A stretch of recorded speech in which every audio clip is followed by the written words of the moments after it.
Welcome back, everybody. Glad to be back here in the FingerLakes1.com studios. My name is John Sullivan, and you are watching Sportsbook Confidential, the show that helps you learn and grow as a sports bettor. And let's get into it. I had a little problem with the snow. The snow has ceased here in the Finger Lakes, but my car was about waist high all around in snow. It was plowed in, so it took me a while to get it dug out. So I'm in the studio and I'm ready to get going. And as we always do, let's start by updating my bankroll. And we continue to trend in the downward direction. I actually started off the week pretty good last week. On Saturday, we had the Clemson under, and that was an easy play. That was a winner. And then we had the Bills over, which the game didn't end like I thought it would, but it went over easily. And then we had the Rough Riders -3, and we made that play on Friday. And then on Saturday, they announced their starting quarterback would not be available. I decided to let that wager ride, and of course, for purposes of the show, I have no choice but to do that. And that was a loser. And then the Patriots -6.5. I read in some places that was the biggest winner for the sports books this year at NFL. Most profitable for them, and they got blown out. And then the bet I least liked to make was the Raiders +10. That did not cover, although they were very close. But that team is not motivated to win at all, and they may be tanking. So if you do the math, my new bankroll is now $566, and my bet size, you divide by 30, my bet size remains at $19. So again, downward trend. I've had a lot of 2 and 3 weeks. We'll see if I can improve. So let's start our sportsbook lesson. And today we're going to talk about futures wagering, or future bets, or futures as they're known. And what is a futures bet? And a futures bet is a wager on a future occurrence happening. And as you can see here on the screen, I have 3 examples of wagers you can make on a future event happening. The Buffalo Bills to win Super Bowl 53, or 54, I should say. The next one coming up, whichever one that is. Aaron Rodgers to win NFL MVP in 2018. That's a wager you can make. Syracuse basketball to win the Final Four in 2019. That's another wager you can make. Now, the sports books will offer different odds based on the likelihood, of an event occurring. And I have 2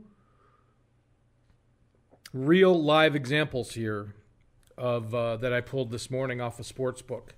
And the Bills to win the AFC, not the AFC East, but the AFC conference, is currently 10,000 to 1 if you replace a wager on that. And the Patriots to win the AFC is only 3 to 1. So you can see how varied futures wagers can be. And, they offer futures wagers sometimes very early on and all the way up to, near when the event is actually going to happen. So, for example, right after the Super Bowl, in the next week, in the next few days, they come out with the next year's odds to win the next Super Bowl. And those odds will vary throughout the year as news and things happen. And you just...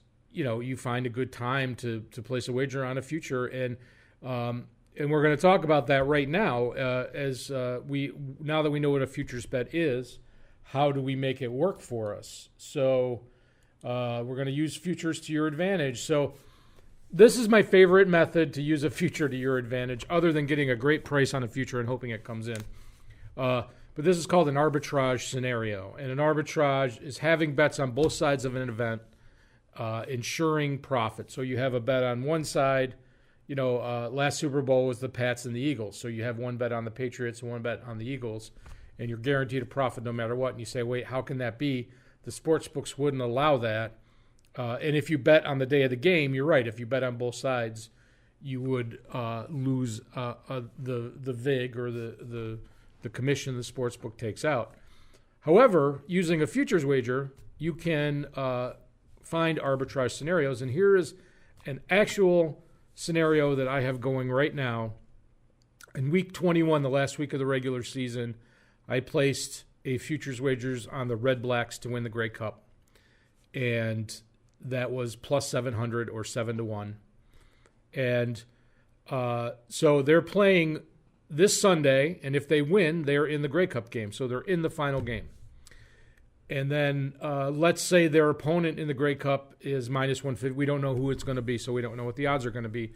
But just for an example of how to calculate this to ensure profit, I'm going to say their opponent in the Grey Cup game is minus 150. So right now I have bet number one is 1 unit to win 7 units. That's the bet I have on that's the futures bet. I've already placed that money. That money is sunk. So assuming the Red Blacks are in the Grey Cup game, I can just let that bet ride, not do anything. And if the Red Blacks win, I would win 7 units for my 1 unit wager, 7 unit profit.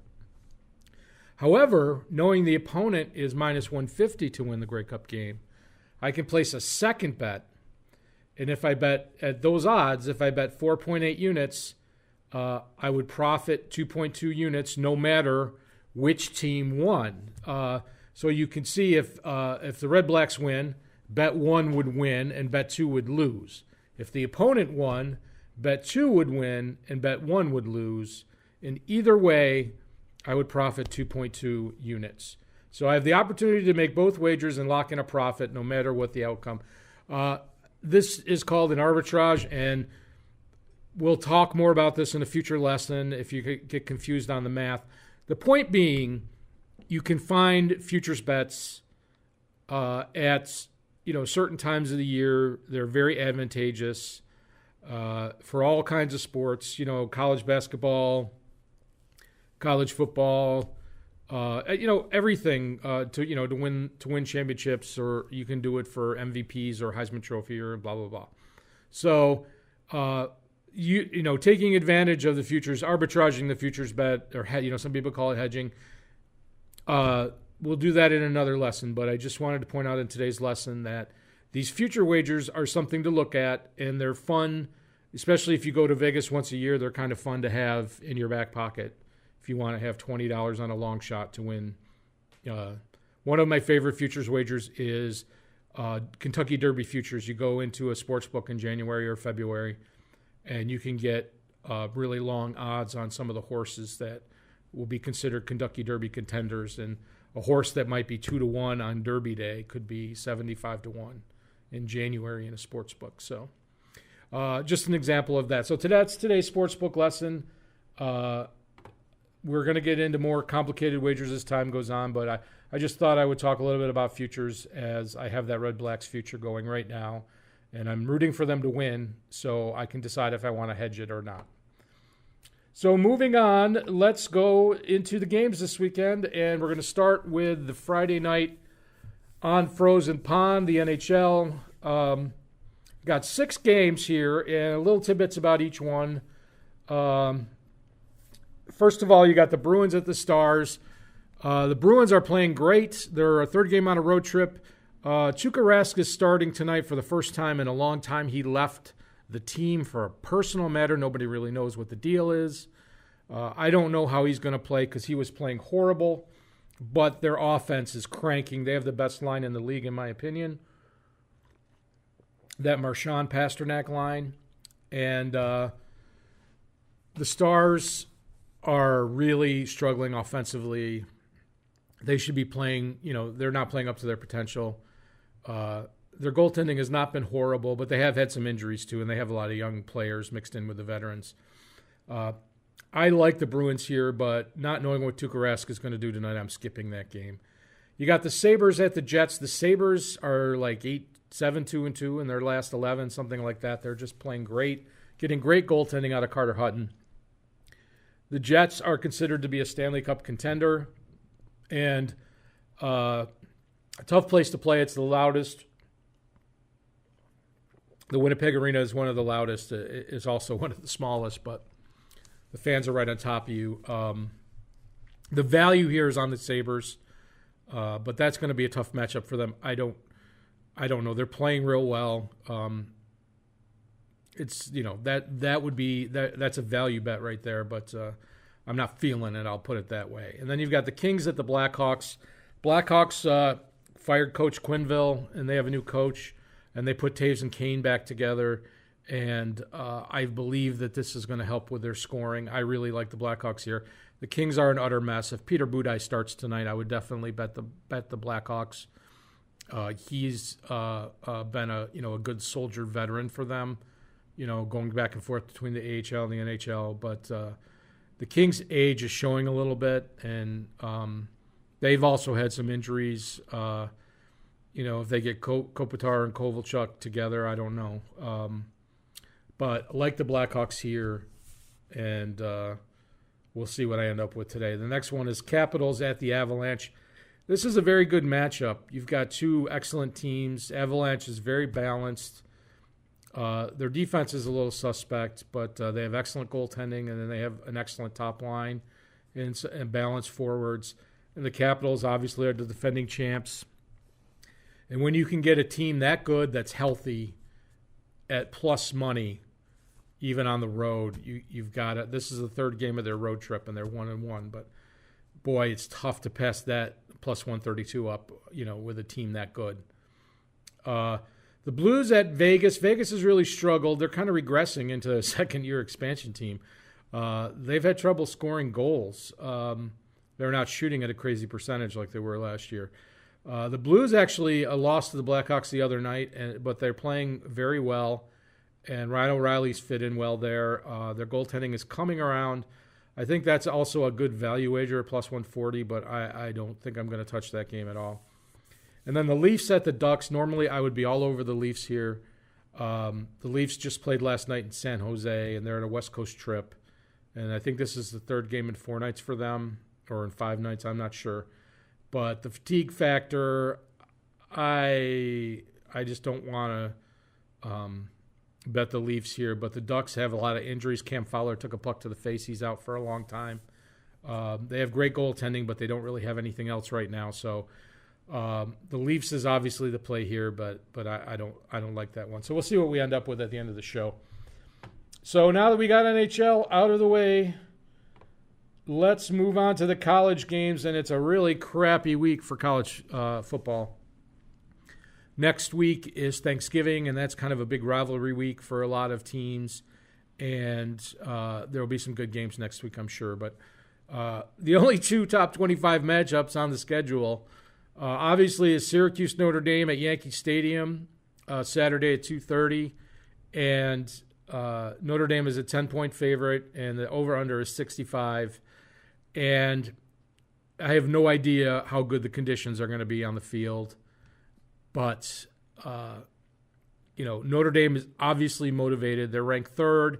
If they can win out, they have this game and USC next week. They're in the playoffs for college football.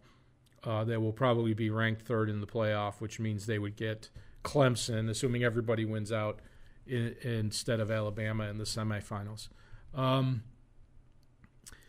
The 65 is the number that jumps out at me here. It's, you're playing on a baseball field, and although, it hasn't been used in a while, odds are it is not going to be super conducive to, football games. And the under, there's also possible, winter weather.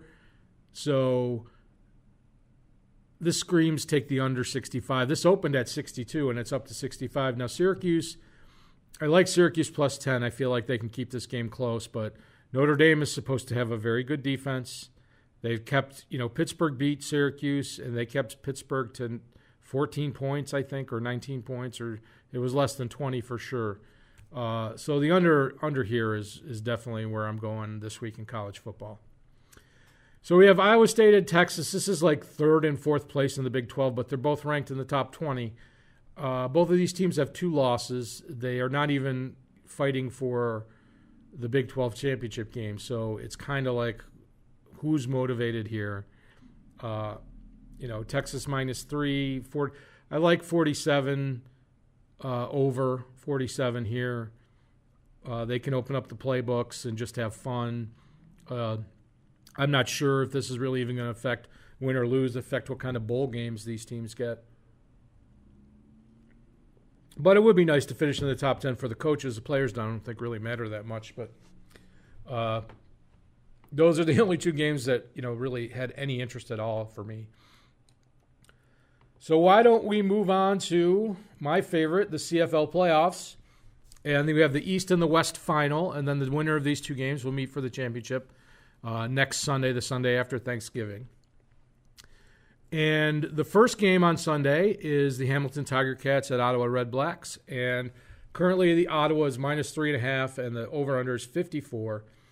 And you have to, because the Canadian teams play in cold and snow way more often than they do here in the States, you really have to discount the weather for over-unders for total bets.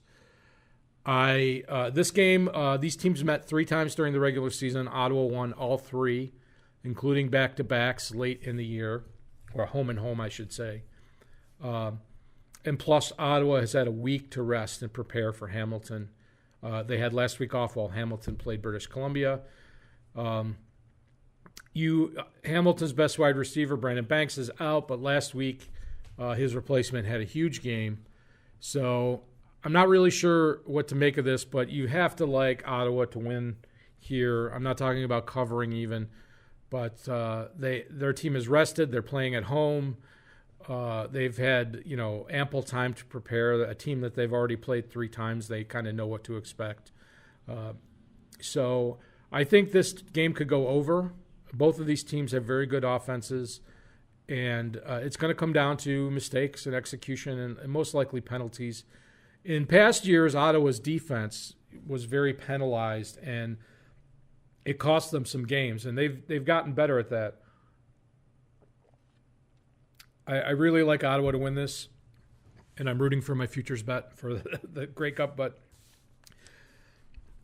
I'm not so keen on the spread right now. Maybe if it gets back to 3. And then in the later game, you have Winnipeg Blue Bombers at Calgary Stampeders. And it's the same scenario here. Winnipeg has beaten Calgary this year. I believe they beat them in Calgary earlier this year. But Calgary has had a week off. They're playing the West Final in their home stadium.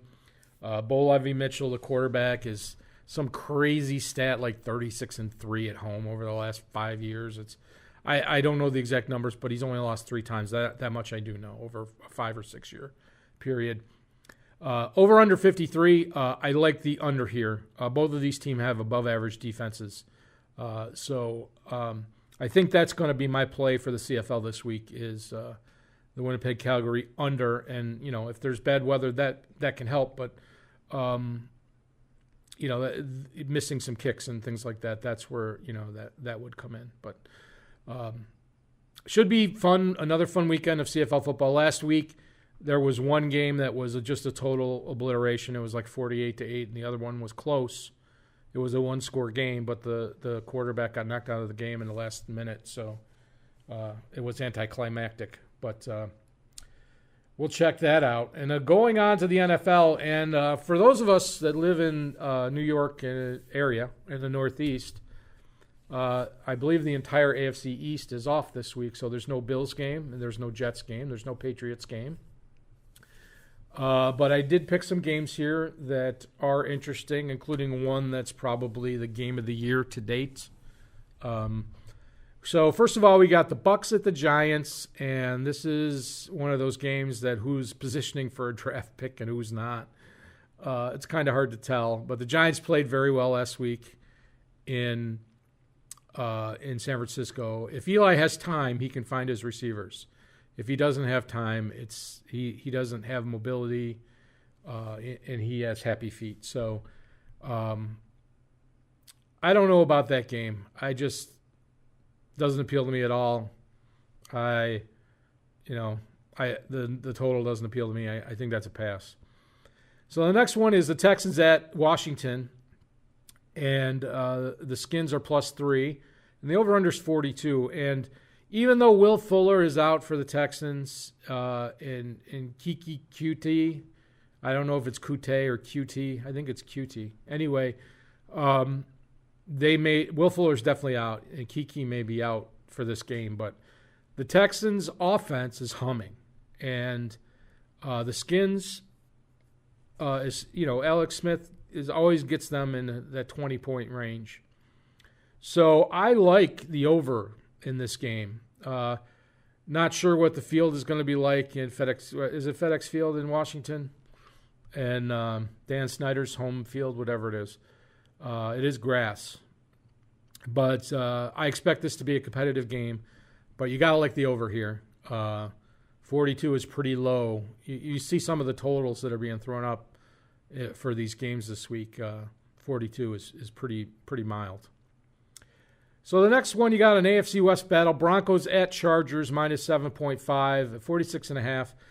And the Chargers are a team that I have just lost on time and time again. And I'm going to probably, hold my nose and do it again. But, they're ready for the playoffs. They keep winning games. But they're just not a dominant team. They're this bend-don't-break team. They give up points. It always seems like they just get that extra score to be 2 scores ahead at the end of the game. Last week was a good example. It was 20-6, I think, was the final score. And it was, a 1-score game for most of the game. And my Raiders plus 10 was covering. But the Broncos are better than the Raiders. The Broncos are still trying to win games.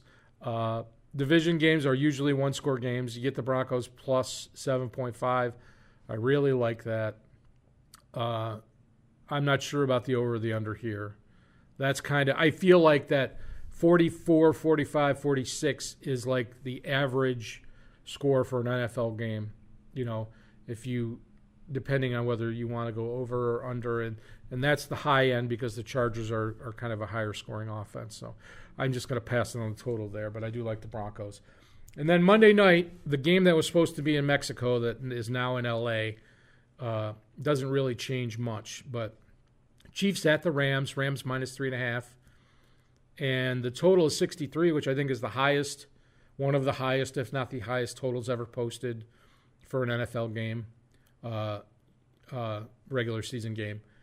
And normally I would just bet the under automatically on a total that high, but I've been getting burned on those. I'm not really doing recency bias, but I'm more concerned. Obviously the Chiefs defense is suspect, and the Rams defense the last 2 weeks has been pretty poor. So I think I'm going to stay away from that, but I'm very excited to watch the game. That's the premier game of the week, and unfortunately it's on Monday night instead of Sunday. So that's where we're at with the NFL games this week. So before we get to my picks, I wanted to talk quickly about the Weekend Gambling Twitter. And I'm going to start with this tweet from Dustin Gauker from Legal Sports Report. And he's tweeting something that was tweeted by ESPN.